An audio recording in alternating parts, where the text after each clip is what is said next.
خب سرشوی گپ ما که دیگه ما در خیب در کار نیست. ما را میشناختگی آدم اوزه میشناسه. گپ در سر اینا میروه. مارتین دیرکت تمام تاجیکستان تمام ولایت ها اینا میبستند. شما دام دست برو. نه پسری که در ویدیو میبینین پاره روز کشتنش همه درک داری. در کامپیوتر بعدی بازی میکنن چمپیون میر بود. به حد بچه خوب بود. حتی اکش ما گپ زدگیم. در جمع گفتگیم اکش کی امی گوده که احتیاط کنیم. اچو تاجیکستان جای پاپ امیمان استای. اینا یاتش اینمی بچه نام شهر و مکان ما میشناسیم. ما کو ایدم یه خیلی پامنام قبل ما ایران گراموش بذارم. اینجا پاپ امیمان استای. خطا سولیانوف نکردی یکون کس خردکن نیستای ویزو پیزو این چیزا بین گوده کو فیلم تمه داد یکمش. گوده 14 ساله در ویدیو نگاش که گپ زدن نمیتونه. نه پختسای. نه پختسای لو گپ زدن نمیتونه. اورا تا بگو که ما لوبای جو قتی لوبای کس قتی میزنم. قتی کی قتی توجیکی خدم. در روسیه امینا پاپ امیما میشوه اوروس با اوروس نمیزنه. در تاجیکستان امیرا پروپاگاندیر و کسان بین شما گوده کو ایتا ویزو میپارتین. ما تشکیل میکنم مسابقه را کدام مسابقه را. تو توا آورد گوده که سرشوی گودک ای انمی جای ما کلونا شما را بچم فهموندن ای این گپی هوایی ای که تزوری تی اگون تزور نیستی زور دیدن چه خیلی کرد کورچا یگون وقت نمیگه که تو چمپیونی کورچا خودش یک چیزی خون طلبه تلات کردن مدرویا سن داشتن مدرویا اون نمیگه که تو چمپیون میری تو المپیسکی چمپیونی تو خولیگانی تزوری ما با گفتم میگم تکرار میکنم یگان خولیگان با درد خودش نمیمره یگان خولیگان عمرش دراز نیست یگان خولیگان سل مقصد در زندگی عموما نداره خولیگان ویکی‌پدیاش ابزاب برو آخر در چیدگی ای اون شهرامکی که ویدیو کده بود اینا حاضر بود اینا ویدیو برو ورده میگه یا بچه بود من میشناختم نه او بچه که من زرازید کردم اینا خیلی گپا گفتن نمیتونه سرشوی انا همون چمپیون تو با آخر تو با خولیگان شدنش استوش نیکش اینا میودمه هر یک کمیته در اون پاتیشت سکرگی یگان تاته امرا گوش نکرد اونمویی که شما میبینین ویدیو 1 مینوت بعد 1 مینوت اونم و حالی سگ دارن بعد 1 مینوتی که در امریکا وا گایز تودا اونمو خچز دارن بعد و حالی سگ دارن جواب میتم یگان تا اینمو رنگی موت کیف کده زندگی میکنیم ندارن نام کلی زندگی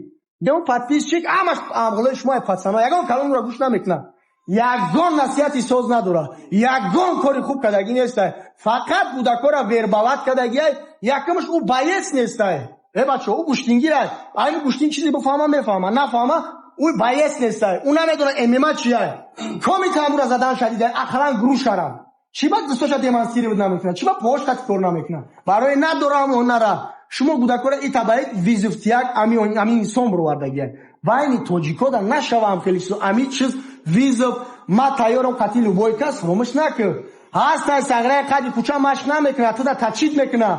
بعد نشوانم خیلی کرو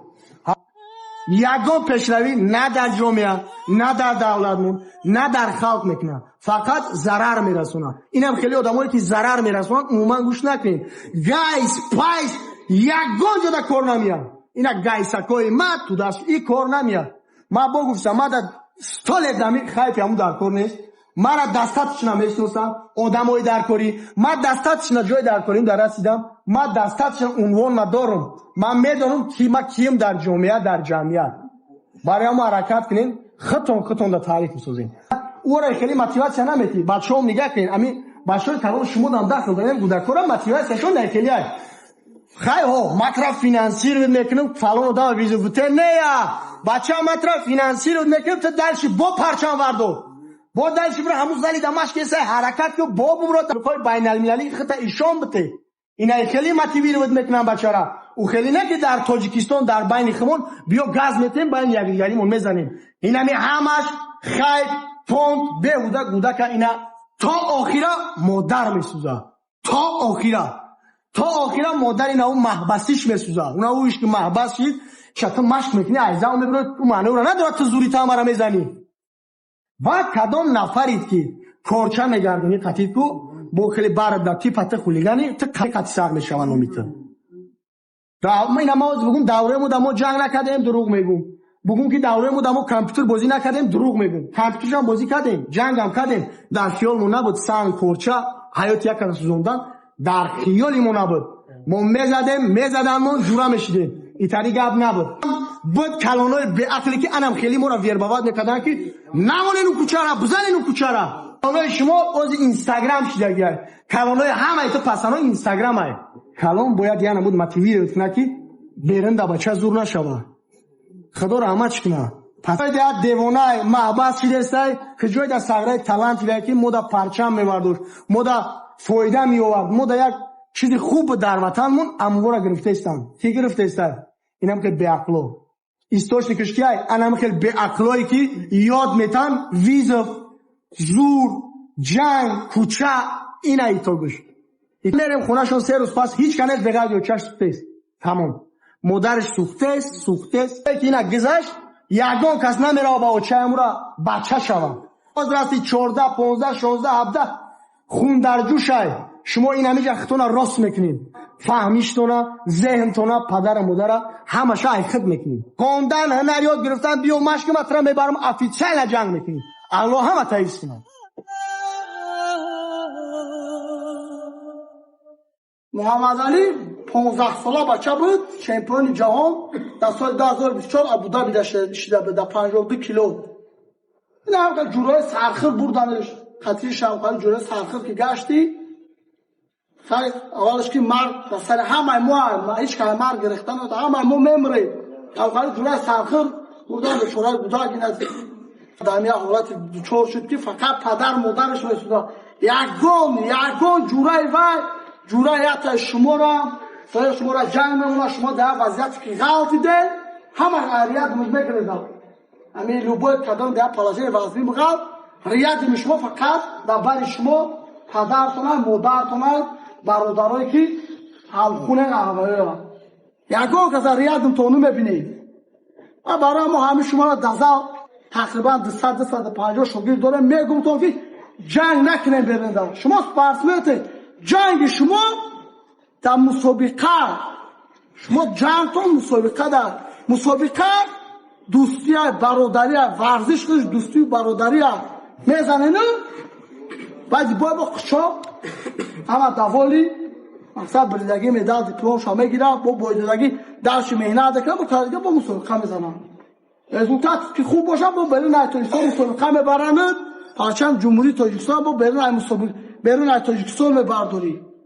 کوشش کنه شما نمونه باشه شما ورزشگره برین در یک خیلی بگرده که همین شما را حس نکنه که توش تو ورزشگری نه همه قودامی که مشق میکنه کدامی که بچه که مسابقه برآمد کردگی محمد همتون میدونستین در مسابقه میدیدینش تو یکم درجه هم مربی شهر بغداد در کلوب سپاه همدردی خمون با پدر مادرش میرسونه که اول صبر بته یکم درجه حرمت پدر مادر اما شما را چی پرابلم و چی کار میکنه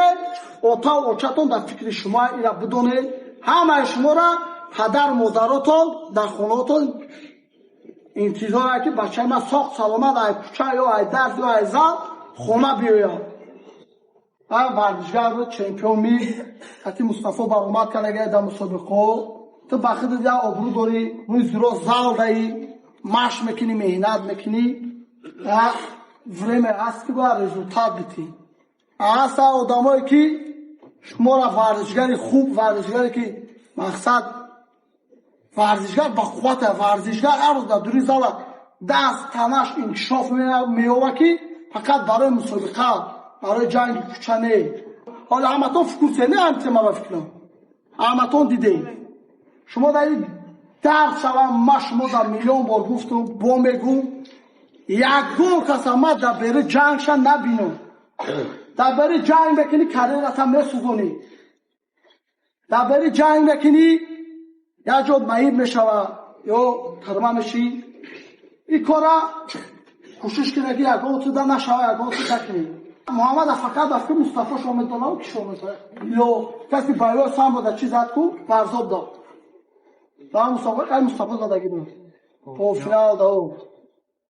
مقصد چون ورزشگر خوبی رزولتات داری جورت کروگت بسیار میشوه تا طرفه داد نکنن در لبای جا تغرید نکنن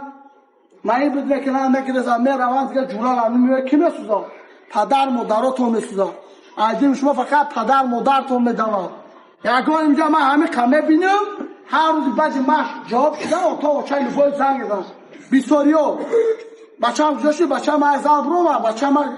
جواب دادی کی بروما میپرسم خواتیر میشن که شما در راه بد نری شما در تای دست ما در روز 2 ساعتی در هفته 4 باری که معاش دارین 2 ساعتی ادپش اوچاتون 22 ساعت 24 ساعتی دپش پدر مادرتون هر یک چیزی که شما میکنه پدر مادرای شما خواتیر میشه پدر مادرای شما در فکر شما که شما در راه خطا نری برای میگه که در چه مشغولتون میکنه زال میمونتون مشکلی ایلواگی ببرم میمونتون که شما در این راه در یک کار خطا نباشید یک کار میشه پدر مادر فقط پدر مادر میسوزه اون جورایی که ترا جنگ بود اون جورایی که ترا مقصد پیشروی ترا نخواست تو سپارسمنت خوبه پیشروی ترا نخواست میبره ترا ترپید میکنه در بین یک کرو جنگ میمونه و یکم همه شما در کار نیست ایوخالی جورا کشکل دور باشه کدام جورایی تا شما رامی در پیشروی تو نیست در بهبودی تو نیست کتیابه نگرده خوبه همه دونو که همه شما بخواهی که آبرو داشته باشه با آبرو باشه نه آبرو شما را سپورت میده آبرو شما را وقتی رزولتات بده چمپیون میشه اما وقتی تو بچه با آبرو میشوی وقتی میروید را ترینرت کتی جورات برادرات پدر مادرات استریچه مدال در گردن پرچم در پشتت میفروی از سمالیت استریچت میکنن اما وقتی تو ملادست تو زوری تو در اونجا معلوم میشود نورزالده یا شوگیدی مود برنه تویستون برامه داره همه او چیگاه بشید چیگه کن اما وقت تو زورید معلوم میشه پرچم تویستون را بلند میبرداری پاری یکم در مستی اما وقت تو نفتوری جوانوردی تو زوری شوه که تو فرزندی همین دولت همین ملت که پرچم جمهوری تویستان برنه تویستون بلند برداشتی شما همه ما توجیک زبانی کوشش کنید کتی دیگر جنگ نشید کتی دیگر کینه غزنه در دل نگیرید چیکارشید با برادر شید کتی دیگر دوستی را کنید برای که هر ما شما را نصیحت میکنم میگم که شما را یک کار کنه که یا سرخر سر شما را نخره که شما را در راه بد نبره در جنگ در چطور نکنه مکتبتون را بخونید گپ پدر مادرتون را بگیرین زال بین مشق کنید یا ایلواگی بگیرین زبان بآموزید بس دوری هست که علم آموختن در کار برای آبرو گرفتن به ورزش مشغول شدن در کار که کوشش میکنی که روبای کوشش میکنی که من همه بشناسم بدونم تو چمپیون شد تو مهیت تو مشق رزولتات همه ترا میدونم دوسته باید موسیقی بلند چمپیون شد همه ترا میدونم هم میشناسم واجد میکنم